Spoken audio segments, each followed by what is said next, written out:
wow, this episode of Doom Patrol had a really like dramatic, huge like climax build up to like a very emotional, dramatic moment, right? Involving Cyborg. It started out, this is like a light, fun episode where the Doom Patrol, infiltrates the ant farm to bust themselves and Cyborg out. And like for the first like majority of the episode, it was like kind of a fun, toned episode. And we got to see the Doom Patrol function as like a team, a coherent unit, I think maybe for the first time in the season, with a plan, with, people using their like do with certain parts of the plan to execute. They were functioning as like a full-fledged superhero team in this episode. And then, the whole like really dramatic, dark thing with Cyborg and Mr. Nobody came out of nowhere and was like very huge. It kind of really, really set the tone. It changed the way I saw the whole episode. I mean, I liked it, but it was very like sad and disturbing, when Cyborg is basically tricked into beating his father, maybe to death. I don't really know if his father is dead. Maybe he is. Or perhaps he's just beaten up really badly because Cyborg flipped out, believing that, Mr. Nobody showed him a fake, recording of his father being cold. That's what he said to Cyborg, and it made Cyborg flip out and see his dad as a villain and beat him, I think, either to death or almost to death. And, now Cyborg he accidentally killed his mother, and now he may have killed his father in a rage, believing, bad things about his father. And Mr. Nobody's plot seems to be just to drive the Doom Patrol insane.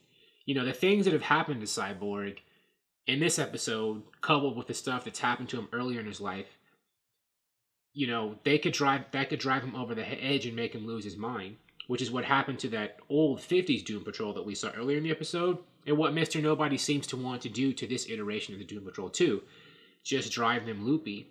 And I'm still unsure of what his goal or motivation is. Like, I don't understand why Mr. Nobody wants to make the Doom Patrol crazy or destroy them rather than just, try to outright kill them. So there has to be more going on, which I'm sure, we'll find out with it between now and the end of the season. But that was huge. I mean, great acting from the guy, Javon Wade. It was just a very, very dramatic, surprisingly dramatic. Like, I wasn't expecting the episode to end this way. And, it was weird how they put this really dark, dramatic, ending climax on a silly, a silly in a good way episode overall. I mean, good episode. I would say that part of what made it good to me was just the shock and the surprise factor, because I didn't expect it to end this way. And I think it's very interesting how among the members of the Doom Patrol, most of the others, their story arcs seem to be them. They started out this show as broken people and still are, but, learning to live and accept who they are, to heal and be better people and move on past that, to overcome their traumas or live with them and just be, more comfortable in their own skin and, get better as people going on. Whereas Cyborg seems to be like in the reverse. Like, his life seems to be falling apart and getting worse, whereas the others, you could say they're getting better or just more like confident or sure of who they are in spite of, their disabilities or disfigurements or whatever. But, Cyborg's life seems to be spiraling, back to where all the other characters were at the beginning of the show. Like, he's really going down like in a bad place, I think he's losing a sense of who he is, and he's falling apart, and he's, not really going to be able to live with himself and what's going on with him and his cyborg body. I mean, he was having trouble with it already, as the seasons went on with Gridge, acting out and stuff, but it's worse, now, mentally and emotionally and psychologically. So whereas when Cyborg showed up, he was like the superhero who I think helped start the Doom Patrol on a path to becoming an actual team. Like, he was kind of taking the lead, so to speak, for a little bit early on. Now I think the roles have flipped, and now the Doom Patrol is going to have to try to like support him and help him, just heal from what's happened to him. Whereas he was trying to help them heal, or at least, be confident. They're going to have to do that for him now after what happened to him with Mr. Nobody. I will say that Mr. Nobody, the end of the episode when Mr. Nobody was taunting Cyborg, Alan Tudyk came out, with the Mr. Nobody effects. It did look very CGI. Like, I could tell, like, the Mr. Nobody effects. Alan Tudyk's face looked kind of fake in that, like, black cutout, at the top of that black cutout, like, body form. But, it's cool. This is a TV show. They can't spend as much money as they can in a movie. but like the effects did stand out. I thought it was funny how, you know, the Bureau of Normalcy in the ant farm, they were being attacked by, I guess, like carnivorous butts. That was funny. I don't think that's from any Doom Patrol comics. I think the people on the show made that up for the show. We also got to see our first live action appearance of Flex Mentallo, a famous Doom Patrol member who has the power to flex his muscles and change reality. You know, he calls it muscle memory. I mean, muscle memory has a meaning in reality, you know, to us, but in the comics with Flex Mentallo, with his muscle memory, you know, he flexes his muscles, they change, they warp, you know, reality. And I think it's interesting how, you know, Doom Patrol seems to offer. There are a lot of characters in Doom Patrol that have like weird relationship with reality. I mean, Flex Mentallo is one of them. Another one's Dorothy Spinner.